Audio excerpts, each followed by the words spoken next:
Giving feedback is not the hard part. Making sure that it lands is what is essential. Today, we're going to talk about and figure out how to negotiate the right way to give feedback for any leader. Welcome to How to Get What You Want. This podcast is for driven women ready to claim their goals and navigate their careers with clarity and confidence. Join me as we explore real stories, tools, and strategies to help you steer your career exactly where you want to go. Let's get started on helping you get what you want. Hi, friend. I'm Susie, and I'm so glad that you made the choice to be here today, especially for the topic of giving feedback. Now, listen, feedback for any leader is something that's essential to make sure you're delivering on a regular basis. So I want you to think about, with an open mind, how you want to approach this conversation that I'm going to have with you. I find that it's not prioritized in the everyday world as much as people believe it should be. And I hear all the time from people that say they wished their boss would give them more feedback. I looked into the research around this, and this is where I really want you to check yourself. Gallup says that good leaders give feedback at least once a week. When you look at what CCL and Harvard say, they talk about doing it multiple times a week. So are you giving feedback on a regular basis? But what's more important too is your feedback landing? You know, when they look at communication and they've looked at when people believe they're really clear, like when we talk and we deliver something, our mindset is we've been clear. We've taken a long time to think about it. And so when asked, people will say, I believe my message is 85 to 90% clear. But then when they went to the recipient of that information, they found that the clarity was more around a 30% range. Think about that, just normal communication. So when you think about feedback, you have to understand that the way to make it land is to not just think about exactly how to deliver it, but also consider what they're hearing, how they're hearing it, when they're hearing it, if they're open to hearing it. Feedback can be really crazy because, one, we're really busy, and two, the other person is coming in with a completely different context than we have. We all have this relationship with giving feedback. We may not be open to feedback, which makes it sometimes challenging for us to give feedback. I see that a lot in leaders that don't like feedback back themselves, and it makes it harder for them to be completely open. Even though the people are saying, please be very transparent with me, tell me, it doesn't feel that authentic. And so it's hard for people to do. In fact, there was research that was done, US data polled this. It was through Gallup. And they said they looked at 15,000 workers, and they said 16% of them said that their conversation with their boss was extremely meaningful.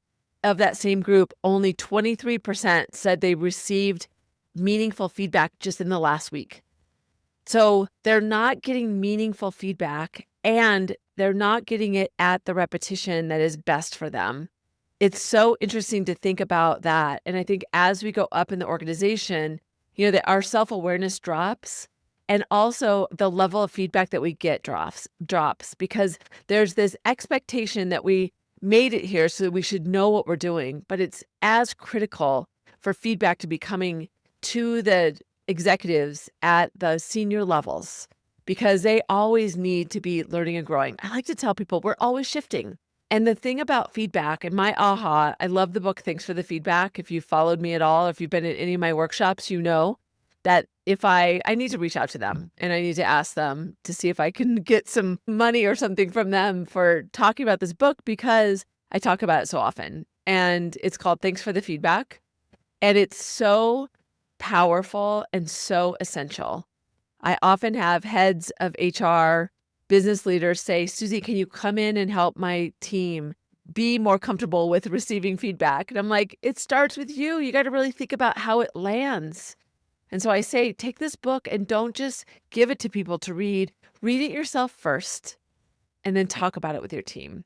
If you take nothing else from this episode, that is your takeaway. That is your call to action. That's what you need to do as a leader. if nothing else, read it for yourself. It will make you a better leader, and it will make you a better colleague. It'll make you a better parent. It'll make you a better partner because it makes you understand that it is a two-way street and we all have a different relationship with it. So what does good feedback look like? Good feedback, according to Gallup, is fact-based. It helps people understand the context, but it also gives them ways of looking at it into the future. Like, how do you give feedback that will help them live it, but understand how to apply it? And one of the things that I coach around is not asking why questions. Why did you do this?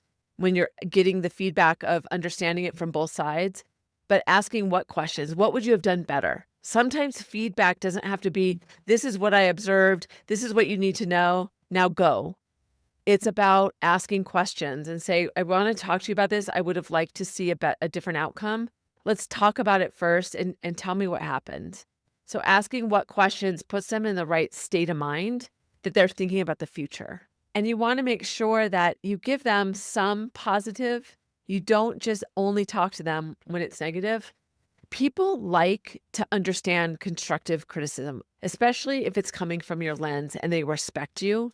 So how can you do that, but also help them understand what they're doing really well?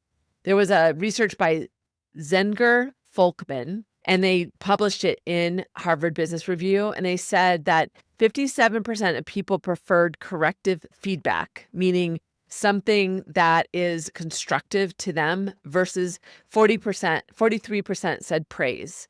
So it is really important if you can articulate to your team that the reason you're giving them feedback and they'll do it on a regular basis is because you want to pour into them, you want to make them better. That is your role.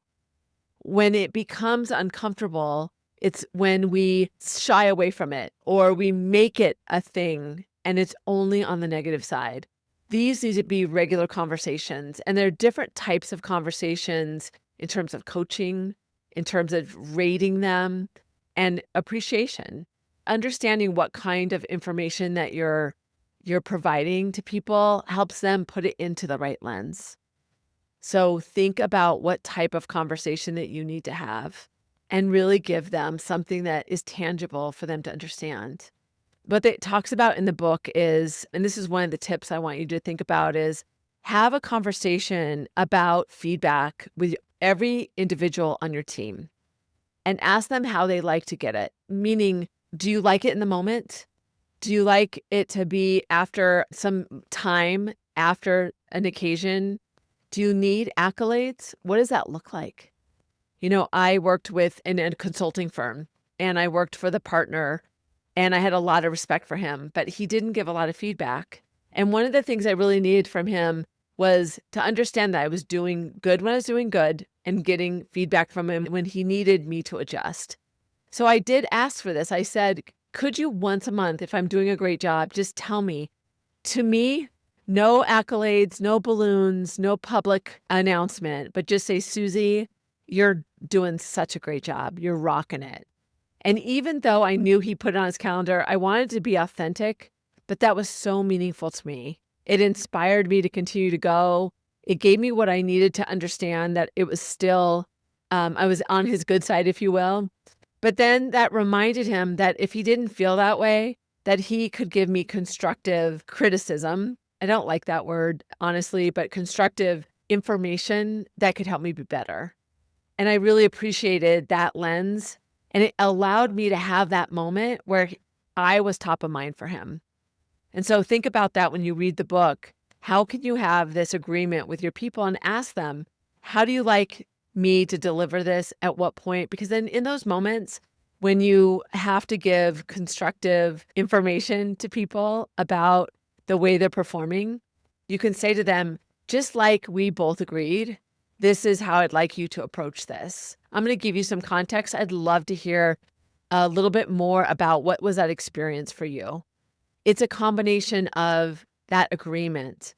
And then really plan that frame. Use that. This is my second tip, is use that information to frame it like I just did, to say, I want to make sure, as we agreed, that I'm going to give you feedback on a regular basis. I'm going to give it to you every week, a few times a week. And is this a good time for you? If it is, then you frame it and say, I, again, want to reiterate how much it is important that as you're going through your development, that I'm always giving you feedback to make you better. So this is what I noticed. And then you go from there.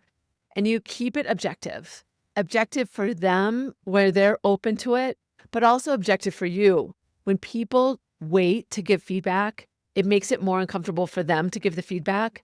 And so when they're triggered by the other person, like they see it again, they're like ready to go in and go, okay, I'm going to tell them now, this is how it's going to be. Giving feedback in a time when you're emotionally triggered is not objective. It may feel easier in that moment, but be really careful that you're giving feedback at a time where they're open to it, but also when you're objective as well, where you can take the time and to listen to how they took it. Then the last tip I'll give you, the third one, is circle back and say you will. Hey, listen, this was a lot of information I wanted to give to you. So tomorrow I want to have another extension of this conversation, and I want to hear how it's landed for you. I want you to tell me what you heard about my feedback and just make sure that we're both on the same page. And you can reiterate that this is an investment in them, and it's not just a one and done. So often I see leaders finally have that conversation. They just want to have it. They don't really allow space for questions or understanding or even hearing what the other person said. They just want to get in and get out. That is not the best way to give feedback. How can you make enough time that you can give them what you need to, but then listen to and understand what questions they're asking? Be curious about why they're asking that question. Think about, oh, interesting, how could I deliver this differently? Every time, if you pay attention to what they say to you, you can adjust your approach. We can always get better at giving feedback. So this is also a development area for you as well, to think about how it's landing and what could you do differently. Think about making agreements with all your people, how to framing it in a way that they're really open and you are too. And then making that circle back. How do you want to make sure that you don't just let the conversation end, even if it's the next one-on-one that you have, to be able to circle back and say, let's talk about that feedback I gave you last week. How have you implemented it? What do you want to tell me about what shifted for you?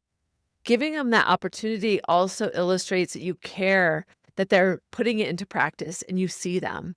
Because that's really important when they respect you, that they want to make sure that you know that they heard you and that they respect the time and effort that you've taken in giving it to them. That's a great way of understanding that you are a good leader to them, that they're not afraid of that circle back. Feedback is something that is not a one and done. You don't just learn to give it. There's always room for improvement. I had somebody in one of my workshops, a newer manager, say to me, Susie, what do you see in those upper levels in terms of their ability to give feedback? He wanted to know what accomplished, quote unquote, feedback givers look like. And I said, it still looks a lot the same. It takes time, it takes planning, it takes effort, and it takes being a really good listener to make sure that what your intended message was received on the other side. So be curious, attentive, and really listen to see how that landed. I'd love to hear from you. Let me know what landed here for you. What tips have you used before? I'm all for understanding what it's like in the real world and what works well. I'd love to hear that. It's all about negotiation too. When we think about high stakes situations, giving feedback can be one of those times because it can feel uncomfortable. We know we need to do it, but we might not want to. So how do you move into that in a way that you're situationally aware, to be attentive, to be a good leader, and to continue to grow your skills? Remember, negotiation is not just a skill, it's a mindset. And it starts by thinking about how can you give good feedback to help somebody grow so that they feel that you've poured into them. Thanks for being here. I'm so glad you made the time. Until next time, I'm Susie.